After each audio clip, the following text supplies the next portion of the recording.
कोई भी व्यक्ति अगर वह चाहे तो अपने ही मस्तिष्क का मूर्तिकार बन सकता है। ये एक अनुभवातीत अवस्था होती है जिसे हम स्पिरिचुअल एनलाइटमेंट कह सकते हैं। इसे पाकर इंसान अपने मन की लिमिटेड सर्वाइवल साइकिल से मुक्ति पा सकता है और अपने कष्टों से पूर्णतया छुटकारा पा सकता है। लेकिन इस अवस्था को पाने के लिए वर्षों के समर्पित ध्यान की जरूरत होती है और इसे पाकर एक इंसान मूल रूप से नई अवस्था में आ जाता है। यदि आपने एंडर्स एरिक्सन के 10,000 घंटों के नियम के बारे में नहीं सुना है तो मैं बता दूं कि इस सिद्धांत के मुताबिक किसी भी क्षेत्र में विशेषज्ञता हासिल करने के लिए लगभग 10,000 घंटे की डेलिब्रेट प्रैक्टिस जरूरी है। इसमें कमजोरियों पर ध्यान देना, लक्ष्य निर्धारित करना और निरंतर सुधार के लिए फीडबैक लेना शामिल है। वैसे किसी भी क्षेत्र में सफलता पाने का 10,000 घंटे वाला ये कोई जरूरी मानक नहीं है, मगर ये नियम हमें ये जरूर बताता है कि किस तरह अनिवार्य अभ्यास और परिश्रम मायने रखते हैं, भले ही उनका गुण सुपरनेचुरल क्यों ना लगे। न्यूरोप्लास्टिसिटी का भी तो यही विचार है कि हमारी योग्यताएं स्थिर नहीं हैं, इनको अपने प्रयासों द्वारा अधिक सफल बनाया जा सकता है। लेकिन न्यूरोप्लास्टिसिटी का ये मतलब कतई नहीं है कि इसकी मदद से आप रातों रात सब कुछ हासिल कर लेंगे। हाँ, हम ये जरूर कह सकते हैं कि बिना किसी मुश्किल रास्ते को अपनाए आप साइकोलॉजिकल मास्टरी को व्यवस्थित जरूर कर सकते हैं। ये बिल्कुल उसी तरह से है जैसे कि आप एक झटके में संगीत में मास्टरी पाकर बीथोवन नहीं बन सकते। इसमें महारत हासिल करने में जीवन भर लगा रहना पड़ेगा। हमारे मेंटल बिहेवियर्स को कुछ निश्चित कार्य करने के लिए प्रोग्राम किया गया है ताकि हम अपने पूर्वजों के बताए रास्ते पर चलते रहें और हम उन्हीं विश्वासों को ढोते रहें, भले ही ये दोषयुक्त क्यों ना हो।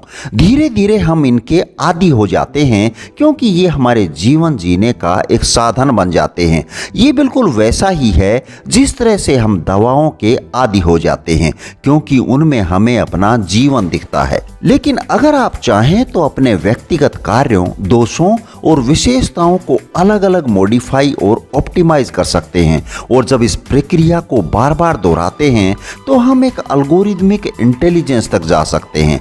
इसमें न्यूरोप्लास्टिसिटी हमारी मदद करती है जिसकी बदौलत हम जिन दोषों को त्यागना चाहें उनके प्रति सजग होने के साथ साथ व्यक्तिनिष्ठ अनुभव को तय करने की योग्यता विकसित कर सकते हैं और ये साइकीटेक्चर के जरिए ही कर सकते हैं। साइकीटेक्चर एक आत्मनिर्देशित मनोवैज्ञानिक विकास है जिसमें आप जानबूझकर अपने ही साइकोलॉजिकल ऑपरेटिंग सिस्टम को रीप्रोग्राम करते हैं। हालांकि ये शब्द नया लग सकता है जबकि साइकीटेक्चर का अभ्यास नया नहीं है।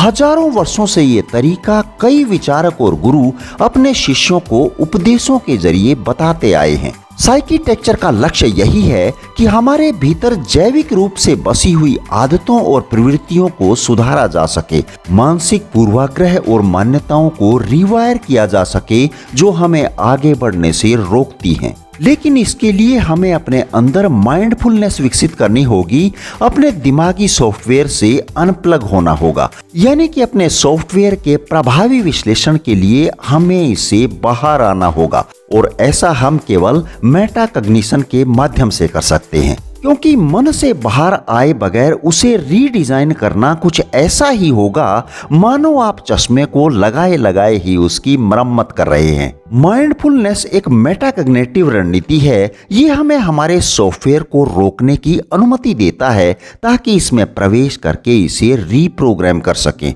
इसमें आपको अपने विचारों को बिना किसी परख के देखना है। हो सकता है शुरू में आपको ये मुश्किल लगे और अभ्यास के जरिए धीरे धीरे विकसित करना पड़े। इसके लिए मैं आपको रयान बुश की किताब डिजाइनिंग द माइंड में सुझाई गई गाइड ही देना चाहूंगा जिसे अपनाकर आप अपने मन में बदलाव ला सकते हैं। जमीन पर एक कुशन रख लें और अपनी रीढ़ की हड्डी को सीधा रखते हुए इस पर आरामदायक मुद्रा में बैठ जाएं। पलकें बंद कर लें और कुछ लंबी गहरी सांसें लें। अब अपने शरीर और कुशन के साथ संपर्क बिंदु को महसूस करें।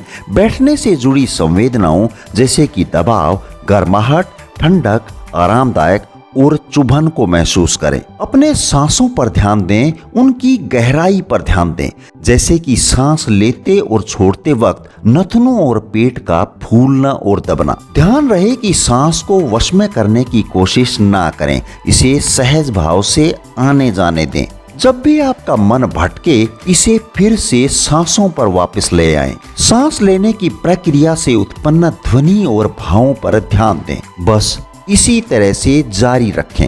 ध्यान करने के दौरान आप ऑटोमेटिक अपने विचारों से अपनी पहचान बनाना बंद कर देते हैं। दोस्तों, माइंडफुलनेस के बल पर आप रुककर अपने एल्गोरिदम की जांच कर सकते हैं कि वे क्या हैं। तब आप उनके अधीन नहीं रहते और इस तरह से आप अपने ही मन के डिजाइनर बन सकते हैं। यदि वीडियो पसंद आई है तो इसे लाइक, शेयर और सब्सक्राइब करना बिल्कुल ना भूलें। चलिए फिर मिलते हैं ऐसी ही किसी दूसरी वीडियो में। धन्यवाद। जय हिंद, जय भारत।